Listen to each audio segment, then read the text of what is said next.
Okay, great. Let me know when you're ready and we shall begin. We're rolling. Great. All right, let's start off. Tell me your name, your location, and your occupation, sir. My name is Dan Millen. My location is Boston, Massachusetts, and my occupation is concert promoter. Great, fantastic. And just to confirm, you were saying that into the camera, right, not to the phone? That is correct. All right, great. All right, so, Dan, talk to me. Why do you love your job? You know, I love it because I get the chance to be on the ground floor of so many amazing bands. I get the chance to be foreplay, I guess, for a metric, you-know-what ton of mating for people, and just a chance to throw really amazing parties for a living. It's good capitalism with a consciousness, you know. It's nothing but fun. Perfect. Great. Tell me about your qualifications. How many years have you been doing it? And list any band highlights that you promoted for. I've been doing this for about 15 years or so, and some of the biggies I've worked with are some of the best, you know, sprinkled some love on bands when they really didn't mean a whole bunch. Incubus, Godsmack, most recently Mumford & Sons, Maroon 5. It's a real pleasure in this business to watch somebody come up from, you know, slogging it out in the clubs and really paying dues to packing arenas and doing fantastic business. Fantastic, I love that. Yeah. So how many bands and how many venues have you promoted for? Thousands of bands, that's for sure. You know, off the top of my head... One second, they're going to take my question out of the interview, so say I've promoted for thousands of bands and then start. Sure. I've promoted for literally thousands of bands. I completely have lost count, but I produce 365 to 400 shows a year, and all of them are multiple bands, so they're in the thousands now. And I produce shows probably in the neighborhood of about 30 different venues around eastern Massachusetts, southern New Hampshire, Rhode Island. Gone as far down as New York City as well, so I get around, that's for sure. Great, I love that. Talk to me about the press you've received for your job. I've been voted independent concert promoter, best independent concert promoter in Boston for a few years. All the venues that I've worked with at some point in time or another multiply have been voted best venue in Boston, and I've had profiles in Polestar, I've had profiles in the Boston Phoenix, the Weekly Dig, a bunch of different little indie blogs as well. So again, I get around, that's for sure. You have to in this business. Perfect. Great, I love that. Talk to me about the Austin music scene. What's going on there? The Austin music scene is lucky in the sense that, you know, once a year for 2 and now almost 3 weeks, thousands and thousands of people descend on the place. It's for South by Southwest, and every single venue from the tiniest mom and pop bar all the way up to the biggest corporate nightclub and corporate arena is packed to the gills full of crazy people for South by Southwest. So it's a great opportunity for the city, but also it's a great opportunity for some of these unsung venues that nobody's ever heard of or not many people have ever heard of to really get on the map and get noticed by agents and by bands and by customers, potential customers. Great, I love that. Do you have any presence down there? Yeah, I have a bunch of friends actually. I'm tight with the people who own emos, and I've done a little bit of business over the years with the guys from C3, Charles Attal Presents. They pretty much got everything dominated down there, and then they do Lollapalooza in Chicago and a few other biggies around the country. So, fingers everywhere. Great, I love that. That's awesome. All right, so let's get into technical tips. So someone new to your trade, give me specific technical tips you would give for someone who's new to your trade to increase revenue, to get, you know, good people in the door, etc. Absolutely. Well, one of the biggies is, and you would think it would be counterintuitive, and it is never ever stop the music at last call, or never go all the way right up till the end of the night. One of the biggies with that is a lot of bands love to have some hangout time afterwards to shake hands with their fans and sign merch, and a lot of the heavy hardcore drinkers will hang around and drink a few more rounds before they leave. But if you stop the music immediately and kick everybody out of the room, you're going to lose a round or two, because people forget while they're listening to music or dancing or getting down, they forget that they don't have a drink in their hand, and it's when the music stops that they get a drink in their hand. Another biggie, especially for the live music business, is instituting some advanced ticketing. Not having advanced ticketing is one of the worst things a venue or a bar can do for themselves. If they're in a position where there's a lot of weather events, and they've sold a lot of advanced tickets, and they have a weather event, they still have people's money in their hands, and the show is not going to be a total loss. People will be committed to going to the event. But the other big thing with that is you get people's demographic information. You get their email address, and you begin to see who your best customers are so that you can offer them incentives in future down the road to come back into the bar and spend some more money. And that's really what it's all about. Another biggie is don't try to pack the bar with too many patrons. Don't go over capacity. Your capacity is what it is. Sure, you might make a few bucks more in ticket sales, but what you're doing is you're blocking the accesses to the bar. And people will be discouraged from going and getting drinks when the place is just too packed because they just can't get close to the bar. And you wind up losing more in sales than you'd necessarily make in the few bucks more at the door that you're bringing in with people. So, some others, if you have a food component, one of the best things that you can do is offer people a discount with the purchase of an advance ticket. I did that for a bar here in Cambridge, Massachusetts, and we increased ticket sales by 20%. We offered people 15% off of their purchase, or their food purchase, along with an advance ticket, and it also results in getting people there early as well, because if you have a food component, they're going to stop by and they're going to do a dinner and a show type of thing. So that's going to get them in, get a few rounds into them, and get them in the spirit to keep drinking and to keep having more fun during the show. Another biggie is, let's see, if you have, one of my huge pet peeves is never let the sound guy pick the music that goes on before the set or in between sets or after the show. The sound guy is always going to pick some weird, obscure band that nobody's ever heard of that's going to be abrasive or loud or wind up clearing the room or just ruining the vibe of the moment. Always have some sort of conducive music that's coherent to what's going on and really keeps people in the spirit of the night. So those are some real biggies that I've noticed, especially in the live music business. Yeah. Great, I love that. I just need one sentence to set up those tips. Say something like, "Here's some tips for venues to increase their revenue." Here's some tips for music venues generally to increase their revenue and sand some of the loose edges off. Perfect. Great. Love it. Let's talk about your job and how you have benefited venues. And be specific. So you could say something like, last venue I booked, we sold X many tickets and liquor sales went up 15%. The venue before that, you can just talk to me about your success stories as recently. Sure. Well, one of the ways that I generally tend to benefit venues is obviously by figuring out all kinds of neat creative ways that they're not doing to increase sales. And one is specifically that I'm involved in right now since September. We've increased sales by 25% across the board by instituting advanced ticketing, by offering customers a food discount before 10 o'clock, and by programming the venue by creating some shows and some unique events that will bring more people out and increase the amount of advanced ticket sales as well. So that's really what my general specialty is. I come into venues. There have been a couple of other venues that I've worked with here in Boston that I've completely turned around. One of the big things that I do is I increase advanced ticket sales in the very beginning, institute incredibly good and creative promotional campaigns, and figure out ways to leverage the venue's resources to be able to bring some more thirsty people in, because that's really what it's about, is thirsty people. So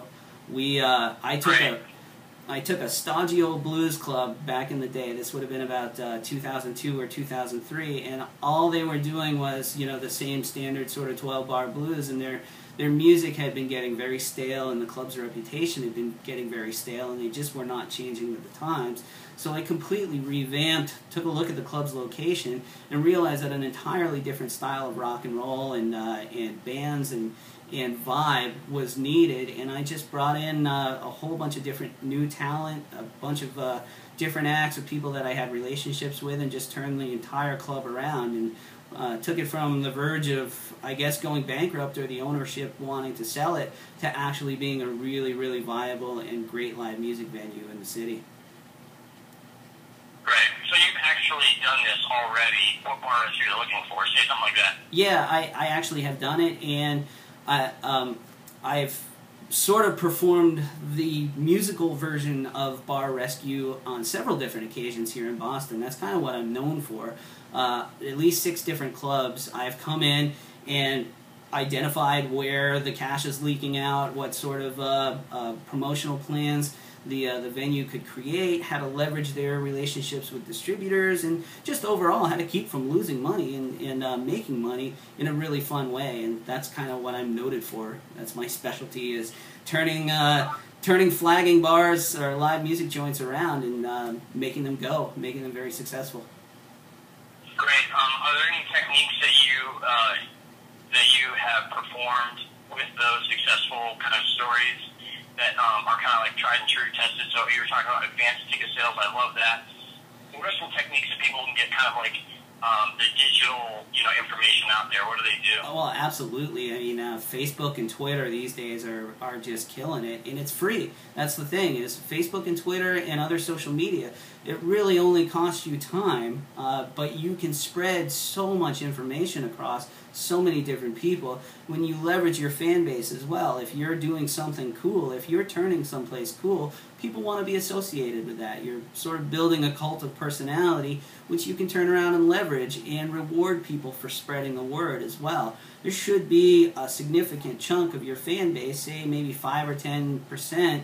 If you ever read Malcolm Gladwell's book about the tastemakers or the mavens, who will be out there evangelizing about your product. And in the rock and roll business, it's easier to do that than, say, the hipster cocktail business, because as long as you're booking bands and creating shows that people like, they're going to go out and spread the word on your behalf. So letting that fall by the wayside, or not leveraging that, or not using social media, it's just a crime. You should be shot. Great. Perfect. List 2 or 3 things that a venue can do that shoots themselves in the foot when it comes to, creating that, like, amazing live music culture that you're talking about. Well, whether it's, feedback, or whether it's crappy bathrooms, or, what is it that venues do terribly? Well, most definitely the inside the venue experience. That's a biggie. If your feet stick to the floor and you're trying to book more upscale bands, forget about it. If you're a punk rock dive bar and your feet stick to the floor, you're doing okay. If flies and insects are attacking your private parts when you try to go to the bathroom, that's a bad thing as well. Beyond that, the staff, just the rock and roll business is filled with just really crusty people who've seen it all and done it all before. Those are the first people that I try to just get the heck out of the club. And when you have that powwow, you say you're either with me or you're not with me. If you're not going to treat the customer with respect, if you're not going to be cool to people, sometimes the bartenders are way too busy preening, or standing with their arms folded across their chest going, I hate this band, or whatever. People don't want to be part of that. People want to be part of the happy experience, and they want to leave with a smile on their face. So if your staff is scaring people away, they've got to go. Also, if your staff is giving away free drinks, and the sound people and the door people are busy getting loaded on the job, and nobody's watching the bar, that's one of the worst things. That's across the board. It happens in every bar business as well, but especially in the rock and roll business, because people just love to drink and they love to get wrecked, and getting wrecked is kind of glorified in this business. So keeping a good, strong watch on the store is really the way to go, too. Great. I love that. How does music play a role in the reputation and the identity of a venue? Music definitely plays a very strong role in the identity of a venue. Music is so important to people and their particular styles of music. Music is one of the very few subjects, kind of like politics, although politics kind of instills a little bit more of a hatred in people. But music is one of the very few subjects you can meet a total stranger and start dorking out on your favorite music and their favorite music, and everybody has these great rock and roll moments and albums, and that community and that magic and that vibe of how people are feeling is something that you can foster. If you're presenting music that really connects with a huge swath of customers, or even a niche swath of customers, as long as they're coming in and they're really enjoying it, they'll evangelize for you. But the second you start booking what they consider to be unhip or uncool, and if you don't have a crowd to replace that, you'll lose a crowd so quickly, and I've seen that happen before. It's also one of the things that I counsel or caution people is to not book the club based necessarily on their taste of music, but book the club on the customer's taste in music. And if it just so happens to match your taste, that's great. But the customer is the most important people, and or the person, if the customer likes the music, then life is good. Great. So it's like understanding your demographic. Talk to me about that. Yeah. Well, listen. If you live in a city full of hip hop, urban types who really love live hip hop, and you're booking jam bands, you're doing something wrong. I mean, you're not playing necessarily to the demographic. Here in Boston, for instance, is a huge college town, and I tend to book or focus on acts that will have a really solid college draw, because A, you're investing in tomorrow's drinkers, and B, you know where your market is and you know how you can reach them. Stylistically, if you're presenting a ton of one specific type of show, you are going to attract that one specific type of crowd. So if you're connected with them and that crowd is enough to support your venue or support your bar, then you're doing the right thing. If it's not, then you need to find and connect with something else, that's for sure. Yeah. Perfect. I love it. All right, now don't be modest. I want to know why you're amazing. Why are you the man for Bar Rescue? Well, listen, I'm not going to be honest. I am the man for Bar Rescue because long before the Bar Rescue show, I have made a career out of doing this in a musical style. I come in to live music joints, to flagging bars that focus on live music, and I come in and I tell them, this is where your cash is leaking out. These are the things you need to do. You need to institute advanced ticketing, social media, figure out who your market is, figure out what you want, beef up your security, beef up your sound system, blah, blah, blah. And just go through the whole list of areas where money leaks out. And when I saw Bar Rescue, as I mentioned before, I take notes on that show. I absolutely learned something from every episode. But it's a pleasure to see things that John Taffer points out later on in the episode. I'm like, hey, I saw that, and I can relate that to so many experiences that I've had in my career. So I guess I'm the musical version of John Taffer, or the rock and roll version of John Taffer. So it would be an honor to do this. Great, I love that. What type of personality are you? I have a pretty, I wouldn't say flamboyant personality, but I like to approach things with a spirit of fun and a spirit of over-the-top cheesiness. I think that has proven to be the way to go. I don't go into a situation with my guns up or with my fists up. I find a way to build teams and find a way to make people feel good about what they're doing while I'm secretly sort of pulling the strings behind the scenes.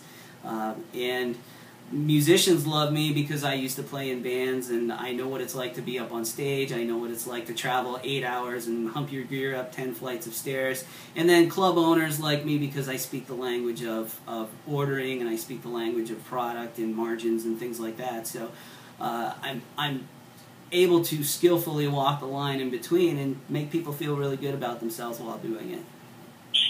Awesome. All right, Dan, one more time. Lots of energy. Name, where you from, what do you do? My name is Dan Millen. I'm from Boston, and I own a company called Rock On Concerts. I promote concerts and produce bands and live music shows in small venues.